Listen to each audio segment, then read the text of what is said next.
नमस्कार। तो एक सेकेंड सुनीता जी, एक तो मुझे अपना राधे राधे, एक तो मुझे आप अपना नाम भेज देंगे, और दूसरा जिन्होंने गद्दी मंत्र कर लिया है, ठीक है, वो मुझे ये भी साथ बता देंगे कि उनको जो नेक्स्ट वाला मंत्र उन्होंने ग्रुप में उन्हें मिला है या नहीं मिला है, या जो भी है, मतलब जो भी उनका स्टेटस है, एटलीस्ट लेट मी क्लियर, तभी मैं दोबारा से भेज पाऊंगी। वैसे तो आज जिनके नाम आएंगे मैं उनको ऐड करके तो दोबारा से मंत्र भी डाल दूंगी। ठीक है। हाँ जी बोलिए, अब आप बोलिए। वो पहले हाँ सुनीता जी, पहले आप बोलिए, फिर वो भाई साहब भी कुछ बोल रहे थे। हाँ जी बोलिए। हम्म।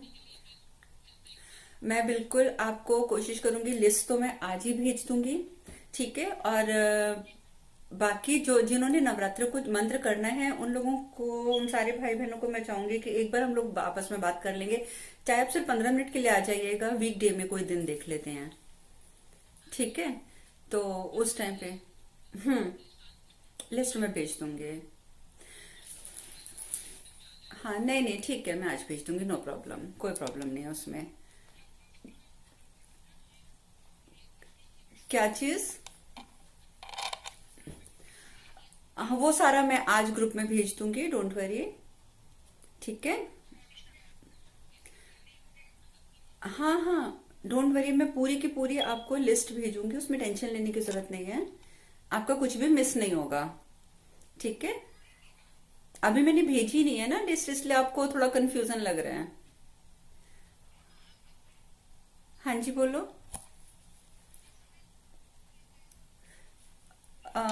सॉरी, क्या बोल रहे हो आप? आ, एक मिनट, आपकी बिल्कुल वॉइस नहीं आ रही है, मैं ना सबको म्यूट कर रही हूँ। ठीक है, उसके बाद जिसको बोलना है ना, बस वो अपने आप को अनम्यूट कर लीजिएगा, क्योंकि ऐसे मुझे क्लियर नहीं हो पा रहा। हाँ जी बताइए अब। जिसको बोलना है वो सिर्फ अपने आप को अनम्यूट करके बताएं।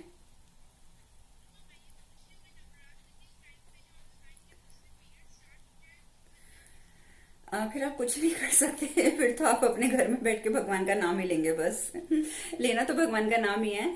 लेकिन आई एम जस्ट जोकिंग, अगर सपोज पीरियड्स हो जाते हैं तो फिर आप ये देख लेना कि पीरियड जब खत्म होंगे आप उस टाइम पे कर लीजिएगा। कोई बात नहीं, अगर बीच में स्टार्ट हो जाएगा तो भी आप ऐसा कर सकते हैं कि उस टाइम पे जो आपको बीच के दिन, जैसे सपोज आपने 3 डेज कर लिया और उसके बाद सडनली हो गए, तो आप उसको रोक दीजिए। फिर अगर आपका नवरात्रों में क्लियर हो जाता है देन इट्स ओके, तब आप दोबारा शुरू कर लीजिएगा। नहीं होता तो फिर तो आई मीन जो जितने दिन हो जाएगा हो जाएगा। ये है कि बाकी फिर सेम वही मंत्र आपको 41 डेज कंप्लीट करना होगा। ये आपको ध्यान रखना पड़ेगा कि जैसे अभी तो मैं कहूंगी ना कि आपने 9 डेज में जो मंत्र किया वो आप सिद्ध कर लेंगे। लेकिन अगर सपोज ऐसा होता है कि आप नहीं कर पाते हैं, बीच में कोई प्रॉब्लम आ जाती है या बीच में लिंक टूट जाता है, then you can complete it after, मतलब फिर आपकी जो ड्यूरेशन होगी वो 41 डेज की होगी। ठीक है। और उसमें आपको डेली हवन भी करना होगा। ठीक है। तो उसके लिए भी मैं आपको आज सारा सामान बता दूंगी कि आपको क्या क्या चाहिए। ठीक है, आप वो ले लीजिएगा तो आपका हो जाएगा। ठीक है। हाँ जी। हाँ जी। आपके पास हवन कुंड नहीं भी है तो वो छोटे छोटे जैसे मेटल के दिए होते हैं, आप उतना भी ले लेंगे तो बहुत है। मैं आपको एक बार एक छोटा दिया भी दिखा देती हूँ, ऐसे मिलते हैं।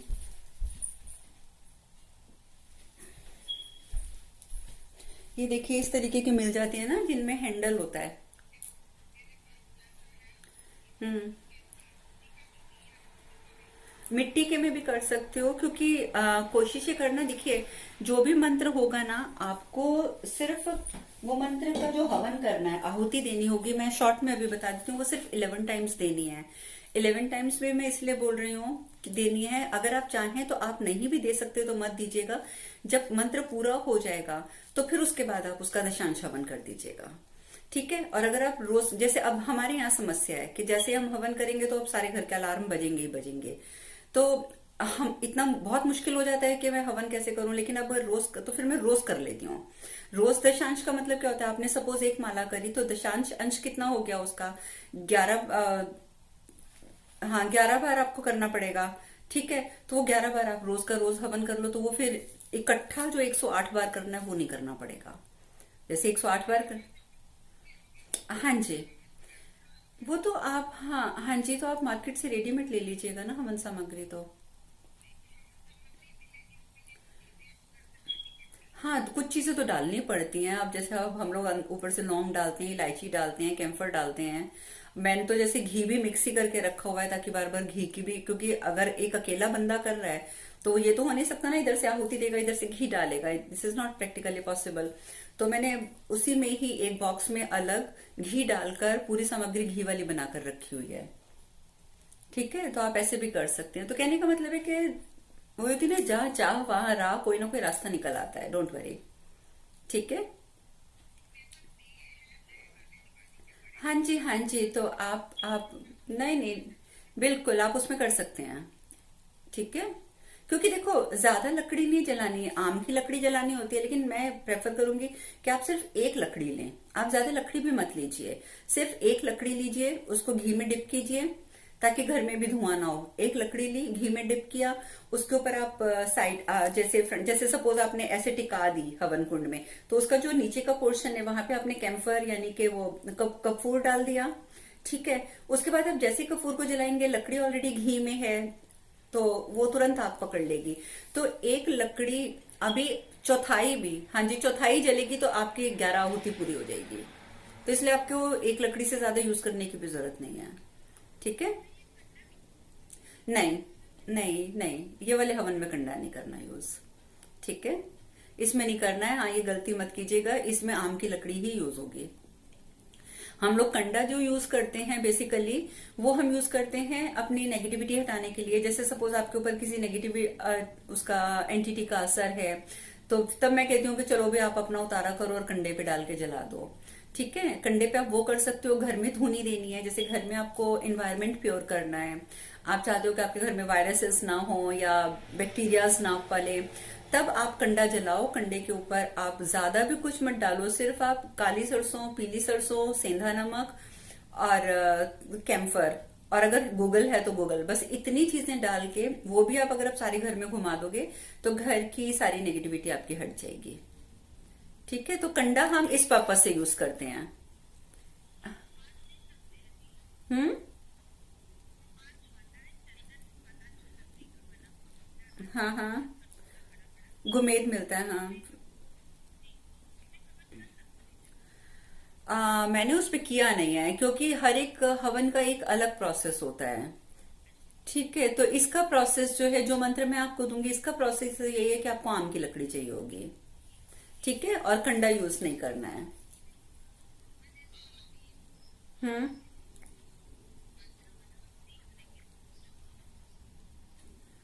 हाँ, हवन तो आप कभी भी कीजिए।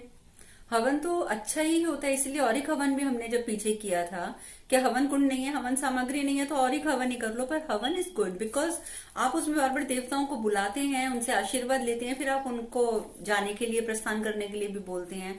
तो जो भी आएगा वो आशीर्वाद दे के जाएगा। हाँ जी। नहीं, पूरे आप 9 दिन पूरे कर सकते हो, उसमें कोई प्रॉब्लम नहीं है। मैं मंत्र आपको आज नहीं तो मैक्सिमम कल भेज दूंगी। मैं एक्चुअली ना डिसाइड नहीं कर पा रही हूँ कि कौन सा मंत्र भेजूं। अभी फर्स्ट फर्स्ट टाइम है ना, क्योंकि जो आप नवरात्र में करेंगे, तो थोड़ा सा मैं खुद ही कंफ्यूज हूँ। हाँ जी, बोलिए।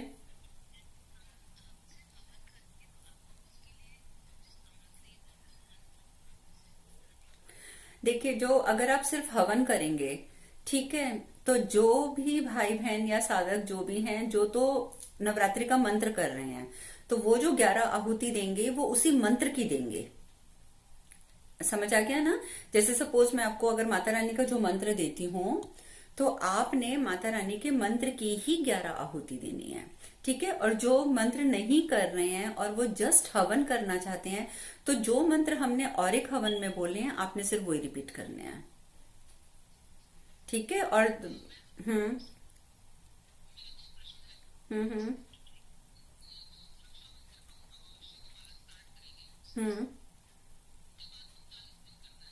हम्म। हाँ बिल्कुल। नहीं जो, हाँ जी, हाँ लेट मी क्लियर कि जो रक्षा मंत्र दिया है मैंने, बेसिकली वो मंत्र हनुमान जी का है, राइट। और हनुमान जी का मंत्र जो है वो कभी भी पीरियड्स में नहीं किया जाता है। मतलब जैसे में और मंत्र होते हैं ना, तो मैं कह देती हूँ आप बाहर बैठ जाइए, मंदिर से बाहर बैठ जाइए और बैठ के कर लीजिए, लेकिन हनुमान जी का मंत्र नहीं किया जाता है। तो इसलिए आप वो बीच में छोड़ देंगे। हाँ, वो आप बीच में छोड़ देंगे। जितना दिन आपके हो गए, जैसे सपोज आपने 20 डेज किया, after 20 days you get periods, तो आप उस ड्यूरेशन को छोड़ देंगे। वो 20 डेज आप लिख के रख लेंगे कि यू कम्प्लीटेड 20 डेज। फिर जब आप पीरियड्स की बात करेंगे तो यू कैन काउंट फ्रॉम 21। ठीक है, 1 सेकेंड पहले वो। हम्म।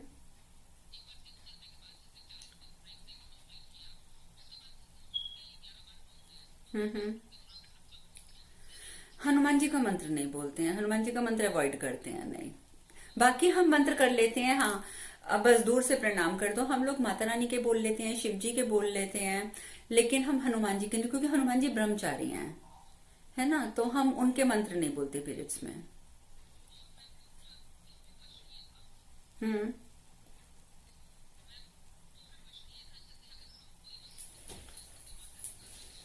हम्म। हम्म।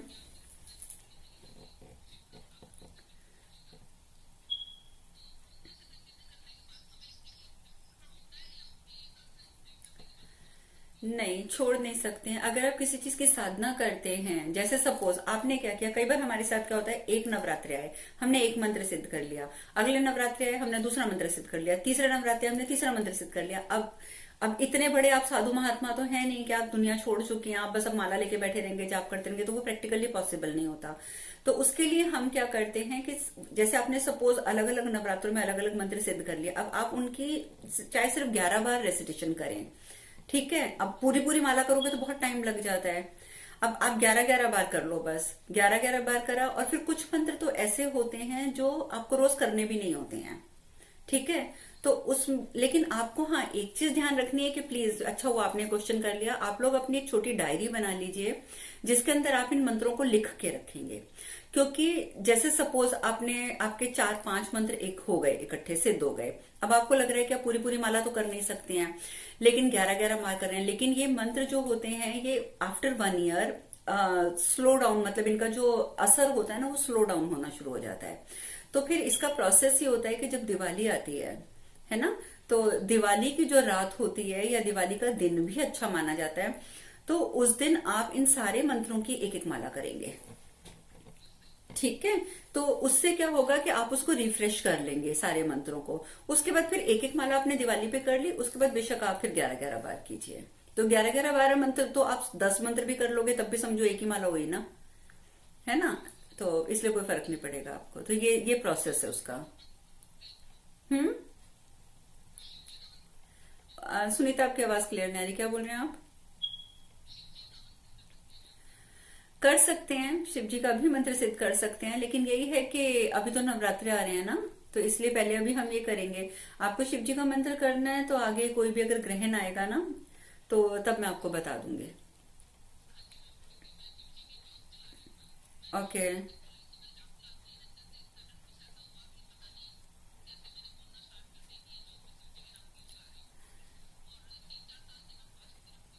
ओके, तो ठीक है, मैं आपको शाबर मंत्र दे दूंगी शिव जी का, ठीक है। तो वो मैं आपको हाँ, हाँ जी बोलिए। हम्म।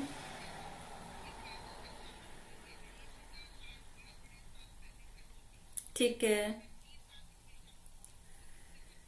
नहीं, मैंने आपको मैसेज किया तो था कि आपको फिर से नहीं करना है, आप जैसे अब कर रहे हो वैसे ही करते रहना है आपने।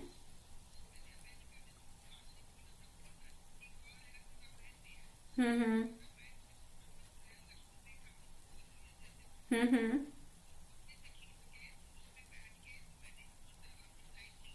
हाँ जी। हम्म। हम्म।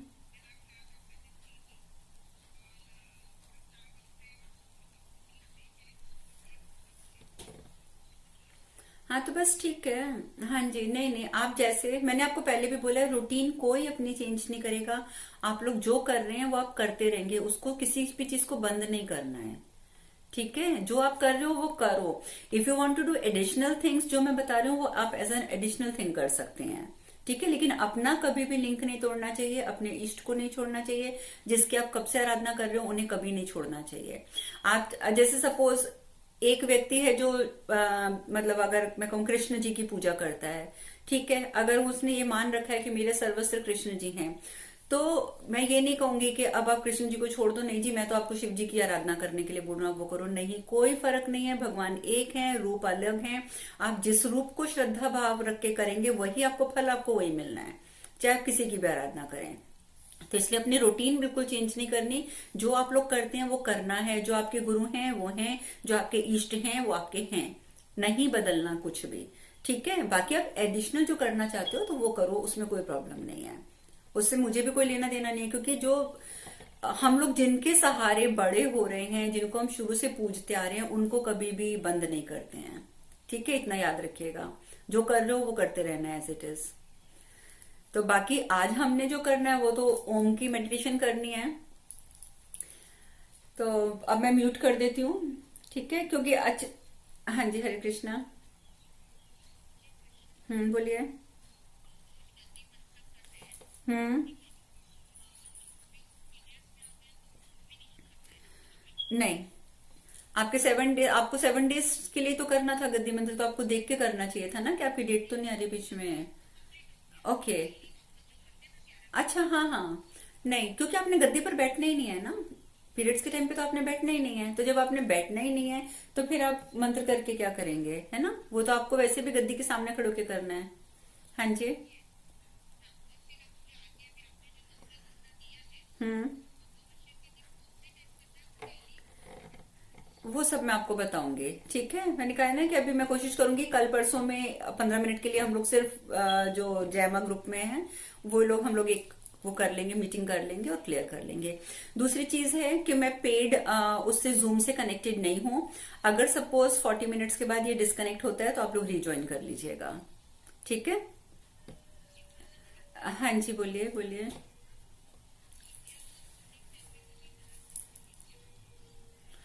इंडिया के मॉर्निंग टाइम पे मेरे लिए प्रैक्टिकली पॉसिबल नहीं है ना, क्योंकि वो होता है, उस समय हमारे यहाँ रात होती है ना, और मेरे साथ प्रॉब्लम क्या है कि फिर रात होती है, घर में छोटे बच्चे हैं, फिर चारों तरफ शोर होता है। अभी तो मुझे पता है सब सोए हुए हैं, बहुत शांति है, मैं आराम से बैठी हुई हूँ करने के लिए।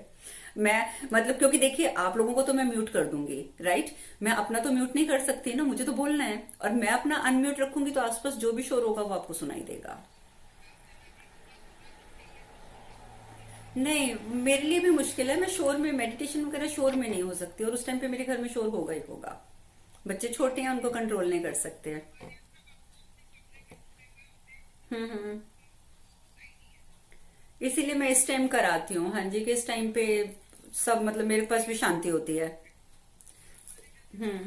चलो अब मैं म्यूट कर रही हूँ, बाकी बातें फिर हम बाद में करेंगे, डिस्कनेक्ट हो जाओ तो आप लोग कनेक्ट कर लीजिएगा दोबारा।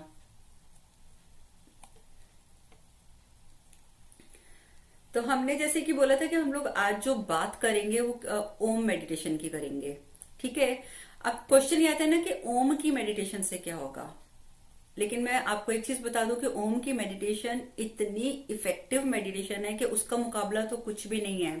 यहाँ तक कि अगर आपको सपोज कोई फिजिकल प्रॉब्लम है, मेंटल प्रॉब्लम है, जैसे कई लोग कहते हैं ना कि we are in the depression, तो आपने नोटिस किया होगा कि मैं उनको भी बोलती हूँ कि ओम का जाप करो। अगर आप डिप्रेशन में हैं या आपको ऑल ओवर बॉडी में कहीं पे भी कोई प्रॉब्लम है तो आप ओम का जाप कर सकते हो। ओम जो है वो एक शब्द नहीं है, मतलब वो तो सब कुछ है। तो जैसे आप चाहे मन ही मन में ओम बोलते हो ना, तो ये समझ लेना कि वो ओम आपके सारे चक्रों को भेदता हुआ सीधा आता है और आपके थर्ड आई चक्र पे हिट करता है। तो इसीलिए आपने ये भी देखा है कि हम लोग जैसे ये पीछे लम वम रम सारे मंत्र हैं, लेकिन हमारा थर्ड आई चक्र का जो मंत्र होता है वो ओम होता है। और हम लोग जब सहस्त्रधार चक्र पे पहुंचते हैं तो बेसिकली वैसे ओम, कई ओम भी बोलते हैं, पर कहा यह जाता है कि ओम नमः शिवाय बोला जाए। ठीक है, क्योंकि हमारे जो ऊपर के चक्रों के देवता हैं वो महादेव हैं। तो ओम इसलिए करते हैं कि ओम जैसे आप बोलते हो, जब वो आपके सारे चक्रों को भेदते हुए पीछे से ऐसे आता हुआ सहस्त्रधार को क्रॉस करता हुआ, पीछे से तो वो आपके थर्ड आई चक्र में गया ही गया, है ना, क्योंकि हमारे चक्र सारे पीछे और में है। ऐसे वो सारे चक्रों को क्रॉस करते करते सहस्त्रधार चक्र से होते होते वापस यहाँ तक ऐसे करके वो हिट करता है। तो उसका बेनिफिट ये मिलता है कि आप सपोज आपको कोई भी फिजिकल मेंटल प्रॉब्लम है वो आपकी क्लियर हो जाती है, आपकी मेमोरी शार्प हो जाती है, आपकी आईसेट ठीक होने लग जाती है, और कंसंट्रेशन लेवल जो है आपका वो इंक्रीज होने लग जाता है। अब बहुत सारे भाई बहन ये भी पूछते हैं कि हम कर तो रहे थे मेडिटेशन, लेकिन हमारे दिमाग में विचार चल रहे थे। वैसे तो मैं कई बार ये क्लियर कर चुकी हूँ कि विचार चल रहे हैं तो वो हमारे मन का अपना काम है ना, हमारे दिमाग का काम है वो विचारों को पैदा करते रहना, उसको करने देना चाहिए, उसकी तरफ ध्यान नहीं देना है। विचार आ भी रहे हैं तो आप ऐसे देखो जैसे आप सामने बैठ के टीवी देखते हो, सपोज तो टीवी में एक पिक्चर चल रही है तो आप पिक्चर को देखते जा रहे हो। तो कोशिश ये करनी है आपने, पहले तो मैंने बताया था फर्स्ट स्टेप तो है विचारों को रिप्लेस करने का। अगर आप रिप्लेस कर लेते हैं तब तो बहुत बढ़िया बात है। रिप्लेस अगर सपोज आप नहीं कर पाते, जैसे मैंने बोला एक नेगेटिव विचार आया तो तुरंत उसको रिप्लेस कर दो और उसको पॉजिटिव बना लो।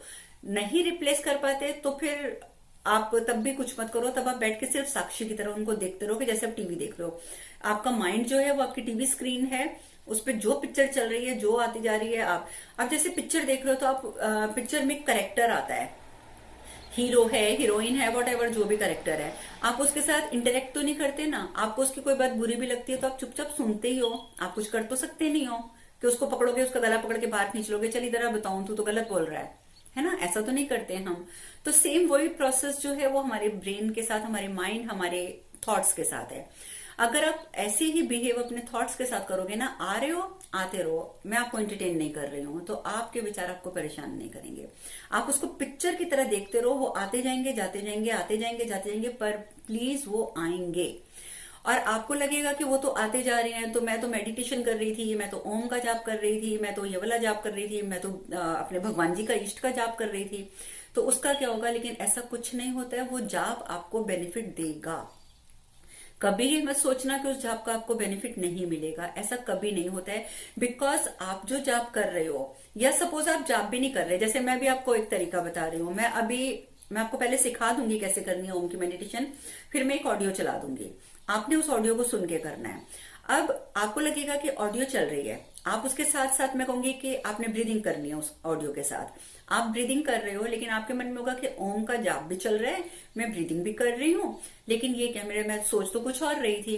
बट आपको इस बात की भी टेंशन नहीं लेनी है, सोचने लग जाओ, दिमाग को वापस ले आओ, फिर सोचने लग जाओ, फिर दिमाग को वापस ले आओ, क्योंकि आपका जो सबकॉन्शियस माइंड है वो उस चीज को एडॉप्ट करता जाएगा। वो जो ओम का जाप अगर पीछे चल रहा है, जिसके साथ आप ब्रीदिंग कर रहे हो, तो ओम का जाप जो है वो आपके अंदर वो भी चलता जाएगा, और इसके साथ साथ जो आप ब्रीदिंग कर रहे हो वो आपके शरीर पे असर करेगी, आपको बेनिफिट देगी।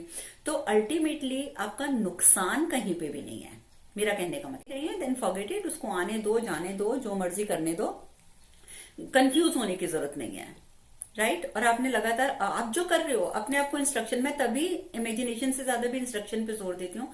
आपने अपनी बॉडी को इंस्ट्रक्शन दे दी, आपने इंस्ट्रक्शन क्या दे दी कि भी आप जो है मतलब मैं ओम का जाप यहाँ चल रहा है, मुझे सांस लेनी है, और आपने अपने आप को इंस्ट्रक्शन दे दी तेरा ध्यान ओम में होना चाहिए। अब अगर आपके दिमाग में कुछ और आएगा भी तो भी क्या होगा कि आपका सबकॉन्शियस माइंड उस ओम को ही जो है अडॉप्ट करता जाएगा, उसको अपने अंदर एब्जॉर्ब करता जाएगा। तो इसलिए बिल्कुल भी कंफ्यूज नहीं होना। माइंड में विचार आए, वापस उसको खींच के ले आओ, लेकिन कभी भी ये मत सोचो कि मेरा ये जाप जो है वो विफल हो गया, ऐसा कुछ नहीं होता है। और आप जैसे सपोज घूमते फिरते भी जाप कर रहे हो तो आपको लगेगा कि अरे मैं जाप तो कर रही थी पर मेरा दिमाग तो यहाँ पे भी था कि आज खाना क्या बनाना है, आज मैंने बच्चों को क्या करना है, आज मेरे हस्बैंड के लिए क्या करना है। लेकिन तब भी याद रखना कि जैसे मैंने पहले भी एग्जांपल दिया था, आग होती है ना, अगर सपोज एक आप नंगे पांव कहीं जा रहे हैं और एक आग का गोला पड़ा हुआ, एक कोयला जलता हुआ किसी से गिर गया है सपोज धरती पे, आप निकल रहे हैं, आपने ध्यान नहीं दिया कि नीचे जलता हुआ कोयला पड़ा है, आप उसके ऊपर पैर रखेंगे तो क्या होगा, पैर जलेगा आपका, ठीक है। अब आप गोले को ये तो कह नहीं सकते कि अरे तूने मेरा पैर क्यों जला दिया, मैंने तो गलती से पैर रखा था, नहीं बोल सकते ना। वो तो कहेगा वो तो आग है, आग की प्रकृति क्या है, आपको जलाना। आपने अगर उसके ऊपर इंटेंशनली पैर रखा तो भी जलेगा, अनइंटेंशनली रखा तो भी जलेगा।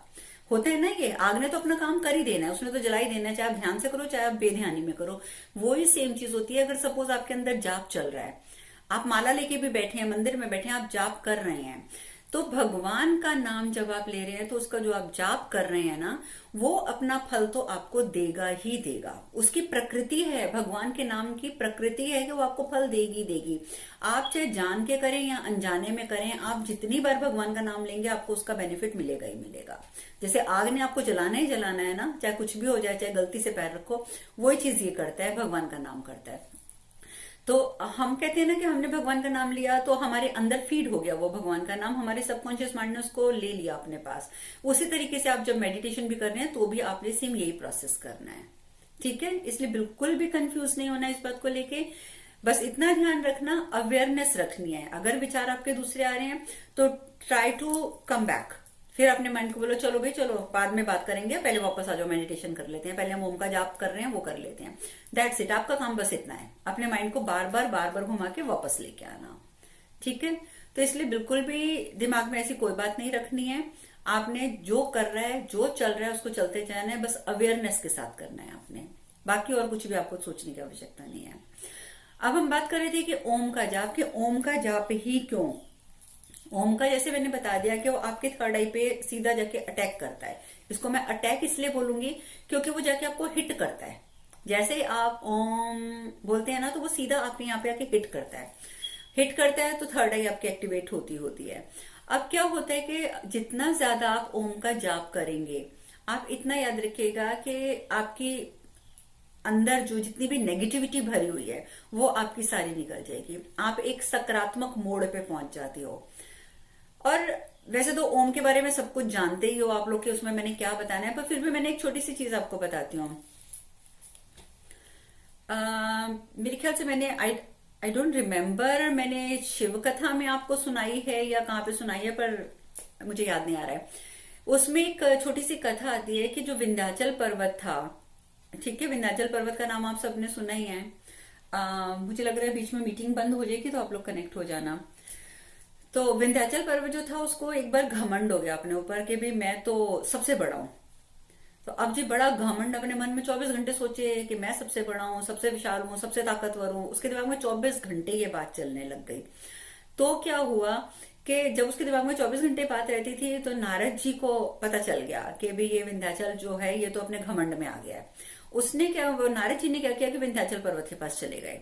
उसको जब अपने नारायण नारायण करते पहुंच गए वहां पे, तो विंध्याचल पर्वत के मन में तो था ही कि कोई मेरे सामने आए तो मैं बताऊं कि देखो मैं कितना विशाल हूं। वो जिसमें घमंड आएगा नेचुरली वो लोगों को बताना चाहेगा। नारद जी के पहुंचते उसने कहा, नारद जी आपको पता है मेरे को अब पता चला कि मैं तो सबसे विशाल पर्वत हूँ। नारद जी ने बोला अच्छा सबसे विशाल, कहते हैं पर मुझे तो नहीं लगता कि तू सबसे विशाल है। कहते अच्छा तो मुझसे विशाल कौन है। नारद जी ने बोला तेरे को पता नहीं है, तेरे से विशाल तो मेरू पर्वत है, तेरे को कैसे गलतफहमी होगी कि तू सबसे विशाल है। कहता ओहो, कहता लेकिन मुझे तो सबसे विशाल बनना है, अब मुझे बता दो मैं करूं क्या। नारद जी ने कहा चलो थोड़ा टाइम तो बीतेगा, और नारद जी ने उसको भक्ति में लगा दिया। नारद जी ने कहा तू एक काम कर, तू किसी भी ना अपने इष्ट को पकड़ ले, या तू किसी भी भगवान को पकड़ ले या किसी देवता को पकड़ ले और भक्ति में डूब जा। तू भक्ति करेगा, भगवान आएंगे, तेरे को वरदान मिलेगा, तो तू वरदान मांग लेना कि दुनिया में तू सबसे बड़ा रहे। विंध्याचल पर्वत मान जाता है, कहता है कि ठीक है मैं, पर ना मुझे अब ये भी आप सजेस्ट कर दो कि मैं भक्ति करूं किसकी। नारद मुनि ने बोला तू एक काम कर, महादेव की भक्ति कर ले, क्योंकि महादेव जो है ना वो सबसे जल्दी जो है प्रसन्न हो जाते हैं। तो तू महादेव की भक्ति कर, वो जैसे ही प्रसन्न होंगे आएंगे तो तू वरदान मांग लेना। अब विंध्याचल पर्वत ने भक्ति करनी शुरू कर दी, लगा रहा भक्ति करता रहा। आखिर महादेव आए। महादेव ने बोला बोल भी तू क्या चाहता है। तो कहता है कि प्रभु मैं सबसे विशाल होना चाहता हूं। तो महादेव ने उसको पहले तो समझाया, कहते हैं एक बात सुन विंध्य, ऑलरेडी तू विशाल पर्वतों में से एक है, तो फिर तू और विशाल क्यों होना चाहता है। तो कहता है कि प्रभु समस्या तो यही है ना कि मैं सारे विशाल पर्वतों में से एक हूं, तो मुझे सब में से एक नहीं बनना, मुझे सिर्फ एक बनना है कि मैं सबसे विशाल रहूं। इसलिए आप मुझे बताओ कि भाई मैं क्या करूं। तो उस टाइम पे भगवान ने कहा कि भाई तेरे पर मैं एक बात बता दूं, ये तेरी बहुत बड़ी गलतफहमी है कि तुझे ये लगता है कि तू विशाल बन जाएगा तो तुझे सब कुछ मिल जाएगा, पर ऐसा होता कुछ नहीं है। हर एक की अपनी एक सीमा होती है, हर एक की अपनी एक वैल्यू होती है, हर एक का अपने कार्य होता है। तेरी गलत फहमी है। कहता प्रभु मुझे नहीं पता, आपको वरदान देना है तो दो, नहीं देना तो कह दो मैं अभी नहीं दे सकता, मैं दोबारा तपस्या में बैठ जाता हूँ। आखिर आपको दोबारा आना पड़ेगा, वरदान तो आपको देना पड़ेगा। महादेव भी सोचते हैं कि जिद पे तो पड़ गया। महादेव कहते हैं चलो ठीक है, तेरी तपस्या तो पूरी हो गई है, मैं तेरे को वरदान दे देता हूँ। तू क्या वरदान मांगता है, मांग। अब वो सोचता है, कहता है मैंने कह दिया कि मैं सबसे विशाल बन जाऊं, मैं विशाल बन भी गया। कल को कोई और पर्वत मुझसे भी विशाल हो गया तो वो तो समस्या तो फिर वहीं की वहीं खड़ी रहेगी। वो बड़े चालाकी से वरदान मांगता है, कहता है कि प्रभु मुझे वरदान दे दो कि मैं अपनी इच्छा अनुसार अपना जो विशालता है, अपना कद जो है उसको बढ़ाता जाऊं और अपने आप को विस्तारित करता जाऊं। महादेव कहते हैं कि मैं वरदान दे देता हूं, लेकिन मेक श्योर कि तेरी वजह से कभी पृथ्वी के निवासियों को परेशानी नहीं होनी चाहिए, बिल्कुल भी तेरी वजह से कोई परेशानी होनी चाहिए। कहता है कि मैं ठहरा पर्वत, मैं विशाल होऊंगा भी तो पृथ्वी को क्या परेशानी होगी, पृथ्वी को कोई परेशानी नहीं होगी। प्रभु आप मुझे वरदान दीजिए। महादेव ने उसको वरदान दे दिया। अब जी उसने अपना जो आकार था बढ़ाना शुरू कर दिया। अब वो रोज बैठता, रोज अपना आकार बढ़ाता, रोज अपना आकार बढ़ाता। उसको लगा कि भाई मैं तो सबसे बड़ा बन जाऊं किसी तरीके से। उसने अपने आप को इतना ऊंचा बढ़ा लिया कि वो लगभग आसमान तक पहुंचने लग गया। अब जब आसमान तक पहुंचने लग गया तो अब उसका भार भी बढ़ गया। अब भार बढ़ा तो पृथ्वी माता परेशान हो गई। पृथ्वी माता क्या, ऊपर देवता भी परेशान हो गए कि तो हमें छूने लग गया है, ये तो परेशानी का कारण बन जाएगा। सब जाते हैं शिव जी के पास, कहते हैं कि प्रभु आपने क्या कर दिया, ये क्या वरदान दे दिया आपने, ये तो हम तक पहुंचता जा रहा है। और पृथ्वी माता कहती है कि मेरे पे इतना भार पड़ रहा है कि मेरे लिए संभालना मुश्किल हो रहा है, अब आप कुछ करो। तो महादेव कहते हैं कि कोई बात नहीं, मैंने वरदान दिया तो उसे शिक्षा देने के लिए दिया, तुम चिंता मत करो, वो जरूर उसको शिक्षा भी प्राप्त हो जाएगी, थोड़े से दिन और तुम लोग सब्र रख लो। चले जाते हैं देवता वापस। साथ ही वो महादेव नारद जी को इशारा करते हैं कि अब तू जा, तेरा काम शुरू हो गया। नारद जी फिर पहुंच जाते हैं नारायण नारायण करते हुए। अब विंध्याचल पर्वत कहते हैं देखा मैंने आखिर अपनी भक्ति से वरदान पा लिया ना, मैं तो सबसे बड़ा हो गया। महादेव नारद जी कहते हैं सबसे बड़ा, कहते हैं मुझे तो अभी भी शक है, तू सबसे बड़ा तो नहीं है। कहते हैं मैं सबसे बड़ा कैसे नहीं हूं। कहते हैं कि देख ना तू एक फर्क भूल गया, पहले तू धरती पे था तो अब तू धरती पे तो सबसे बड़ा हो गया, लेकिन अब तू आसमान को छू रहा है तो अब जो तुलना का मापदंड था वो भी तो बदल गया ना। और जब तुलना का मापदंड बदल गया तो फिर तू सबसे बड़ा कहां से रह गया। आकाश में ब्रह्मांड में तो तेरे से भी बड़े बड़े बैठे हुए हैं। अब वो ऊपर उठा के नजर देखता है तो वाकई वो हैरान हो जाता है। उसको लगता है पूरे ब्रह्मांड में तो उससे कई गुना बड़े बड़े, क्योंकि आप लोग जानते हैं कि पृथ्वी से भी बड़े बड़े ग्रह ऊपर हैं। अब उसे ये महसूस होता है कि तो जो ग्रह घूम रहे हैं तो मुझसे भी कई गुना बड़े हैं। उसको बड़ा बुरा लगता है। वो क्या देखता है, उसको ऐसा महसूस होता है कि मैं तो एक धूल के कण के बराबर हूं इन लोगों के सामने, और मैं कैसे अपने आप को बड़ा बड़ा बड़ा बड़ा करता जा रहा था। उसको बहुत मतलब अंदर ही अंदर बहुत उसको फील होती है ये चीज। आंसू निकल आते हैं विंध्याचल पर्वत के कि मैं ये क्या बेवकूफी कर रहा था इतने घमंडे में रहकर और इतना सब कुछ करके। अब वो क्या करता है, परेशान हो जाता है। परेशान होके तो अचानक उसको रियलाइज होता है कि मैं बड़ा तो हो गया लेकिन बहुत सारे ना गोले गोले उसको नजर आते हैं कहीं पड़े हुए, और उसे ये महसूस होता है कि एक गोले के ऊपर इतने बड़े बड़े गोले हैं और वो पूरा विंध्याचल पर्वत एक गोले के ऊपर खड़ा हुआ है। अब उसे बड़ी हैरानगी होती है। कहता है कि मैं गोले के ऊपर खड़ा हूं, ये कौन से गोले के ऊपर। दीपिका आप अपने आप को अनम्यूट मत कीजिए। तो अब उसको लगता है कि मैं कौन से गोले पे खड़ा हूं। तो अब वो गोले को तो नीचे से तो देख नहीं पाता।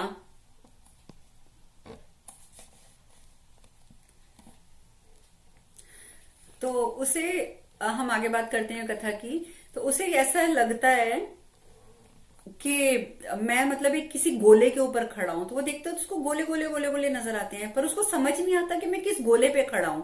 जब वो ऊपर देखता है तो उसको नजर आता है कि ऊपर तो भगवान शिव बैठे हुए हैं। अब भगवान शिव को जब वो देखता है तो घबरा जाता है। पहले तो हाथ जोड़ता है, हे प्रभु मुझे क्षमा कर दीजिए, मैं तो बिल्कुल एक धूल के कण के बराबर हूं और मैं अपने आप को क्या समझ रहा था। भगवान से माफी मांगता है। तो उसके बाद वो जब ध्यान से देखता है कि मैं हूं क्या, तो वो भगवान शिव ने अपने हाथ में जो वो रुद्राक्ष पहने होते हैं ना, जैसे ये रुद्राक्ष होते हैं, ये पूरी माला होती है हाथ में पहनी हुई, तो वो हाथ की माला के एक रुद्राक्ष के ऊपर वो पूरा विंध्याचल पर्वत खड़ा होता है। उसे बहुत ये बात जाकर जब उसको रियलाइज होती है तो वो हैरान हो जाता है। कहता है कि मैं अपने आप को विशालतम कह रहा था, है ना, कि मैं विशालतम बन गया, मैं तो सबसे विशाल हो गया। पर अगर देखो जरा, मैं अगर अपने आप को ध्यान से देख रहा हूं, ठीक है, तो मैं क्या हूं कि महादेव के एक रुद्राक्ष के ऊपर खड़ा हूं बस। तो ये चीज उसको जब रियलाइज होती है तो उसको लगता है कि अब अपनी मतलब जो अभिमान उसके अंदर आ गया होता है, उसका सारा अभिमान नष्ट हो जाता है। तो अच्छा, यहां पर एक कंफ्यूजन है। अब देखिए, उसे महादेव क्यों नजर आए? उसे कुछ और भी तो नजर आ सकता था ना। कहने का मतलब तो यही है कि उसे कुछ और भी नजर आ सकता था। उसे शिव जी नजर आए हैं, उसे ब्रह्मा जी नजर आ सकते थे, विष्णु भगवान नजर आ सकते थे, या उनके कोई और स्वरूप नजर आ सकते थे, कृष्ण भगवान नजर आ सकते थे। लेकिन हमें नजर हमेशा वही आएंगे जो हमारे इष्ट होंगे, जिनकी हम आराधना करते हैं। ठीक है। अब इसी वजह से उसे विंध्याचल पर्वत को महादेव नजर आए। तो इसका अर्थ ये नहीं है कि मैं आपको ये कह रही हूँ कि महादेव सबसे बड़े हैं, क्योंकि उसे सबसे ऊंचे महादेव नजर आए। यही अगर कोई कृष्ण भक्त होगा तो उसे सबसे ऊंचे कृष्ण जी बैठे हुए नजर आएंगे। कोई ब्रह्मा जी का भक्त होगा तो उसे सबसे ऊपर ब्रह्मा जी बैठे नजर आएंगे। तो ये हमारी अपनी मनस्थिति है, हमारी अपनी सोच है। जो हमारे इष्ट होते हैं वो हमें सर्वोपरि नजर आते हैं। लेकिन सच्चाई ये है कि अलग कुछ भी नहीं है। चाहे वो हमें शिव जी दिखे, कृष्ण जी दिखे, राम जी दिखे, विष्णु जी दिखे, ब्रह्मा जी दिखे, वो हैं एक ही भगवान के अलग अलग स्वरूप। तो विंध्याचल पर्वत को महादेव नजर आते हैं। तो वो ऊपर देखता है तो क्षमा मांगता है पहले। तो फिर क्षमा मांगने के बाद वो कहता है, उनसे पूछता है, कहते हैं कि महादेव, मुझे अपनी गलती का एहसास तो हो गया, लेकिन अब आप मुझे बताइए कि मैं जब यहाँ खड़ा था तो मुझे चारों ओर ओम की ध्वनि सुनाई दे रही थी। मुझे सिर्फ ऐसा महसूस हो रहा था कि मेरे कानों में बस ओम ओम ओम यही आता जा रहा है। तो इसलिए मैं आपसे पहले तो क्षमा मांगता हूं, परंतु मैं आपसे ये भी विनती करता हूं कि कृपया करके मुझे आप ओम का अर्थ समझाइए कि ओम का अर्थ क्या है, क्यों मुझे ओम की ध्वनि सुनाई दे रही है चारों तरफ। तब महादेव ने उसे विंध्याचल पर्वत को बताया था कि ओम जो है, सबसे पहले तो मैं बता दूं कि ओम जो है वो शब्द नहीं है कोई। इसलिए तुम ओम के शब्दार्थ में जाने का तो सोचना ही मत कि तुम्हें उसका शाब्दिक अर्थ पता चल जाएगा। ओम जो है वो शब्दातीत है, उससे सृष्टि का निर्माण हुआ है, सृष्टि ओम में से उत्पन्न हुई है। इसीलिए ओम का एक्सप्लेनेशन जिसको बोलते हैं कि ओम क्या है, वो तो मैं भी तुम्हें नहीं बता सकता, क्योंकि ये समझने की चीज नहीं है।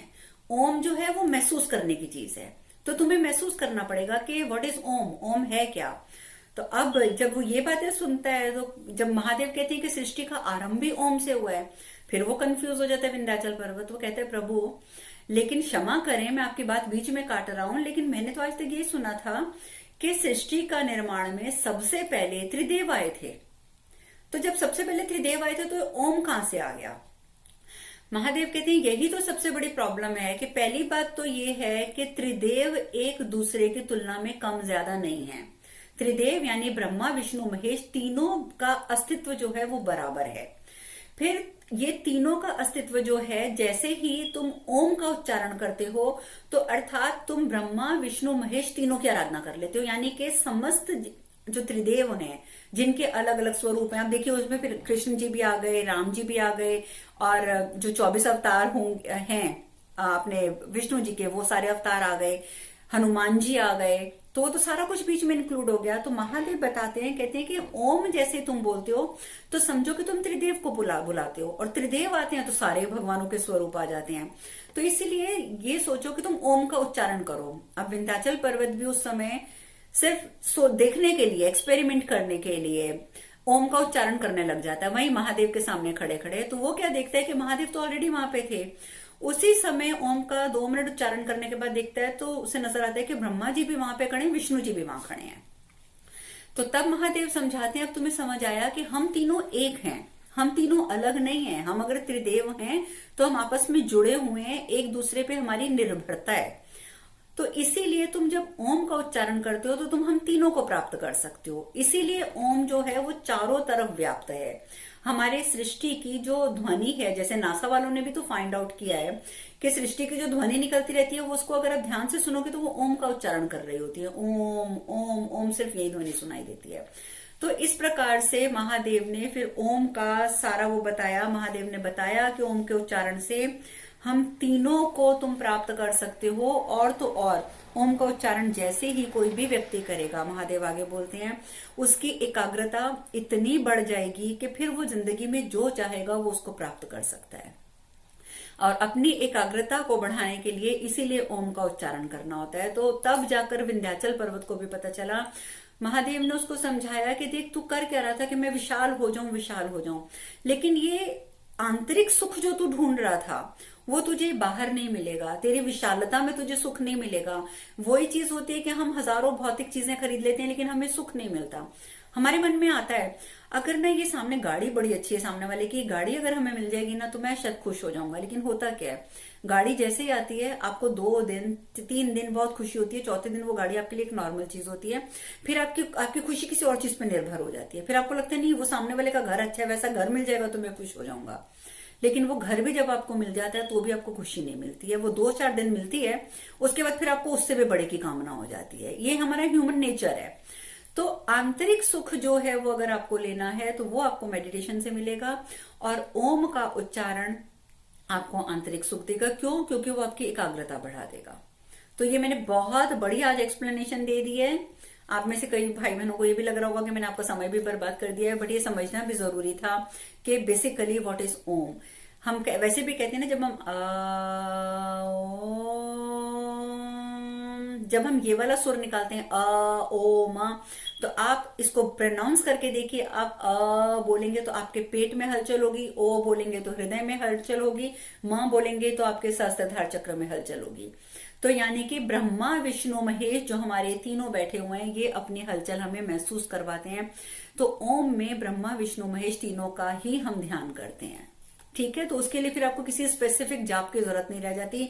अगर अब देखिए भगवान शिव ने यही बोला कि आप नमः शिवाय भी बोलना होता है तो ओम नमः शिवाय बोलते हो, ओम कृष्णाय नमः बोलते हो, ओम विष्णु देवाय नमः बोलते हो, ओम ब्रह्म देवाय नमः बोलते हो।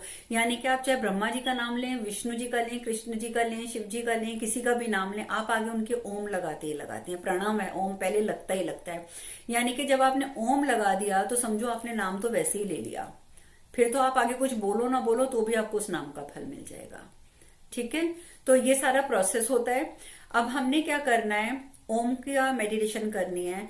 ओम की मेडिटेशन ऐसे होगी, मैं पहले आपको बताती हूँ। जैसे आप बैठे हैं आंखें बंद करके, आप आंखें बंद करने के बाद बैठेंगे और उसके बाद मैं बोलूंगी ओम तो आपने सांस को अंदर खींचना है, मैं बोलूंगी ओम तो आपने सांस को बाहर खींचना है।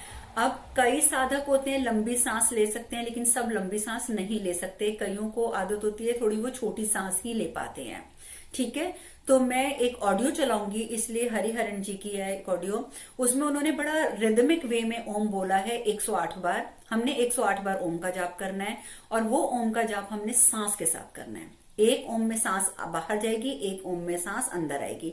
ये रिदम आपका टूटना नहीं चाहिए, सांस बाहर अंदर रिदम में होनी चाहिए। ठीक है, जैसे मैंने बोला अब आप एक बार करके देखिए ओम, तो आप सांस अंदर लेना, ओम, सांस पूरी अंदर, ओम, सांस पूरी बाहर, फिर ओम, सांस अंदर, ओम, बाहर। ठीक है, तो बस इस प्रकार से हम 108 बार ओम का जाप करेंगे, अपने अपने इष्ट देव को याद करके, गणेश जी को नमन करके, अपने अपने गुरुओं को नमन करके। तो हम ये ओम की मेडिटेशन अब हम स्टार्ट करेंगे।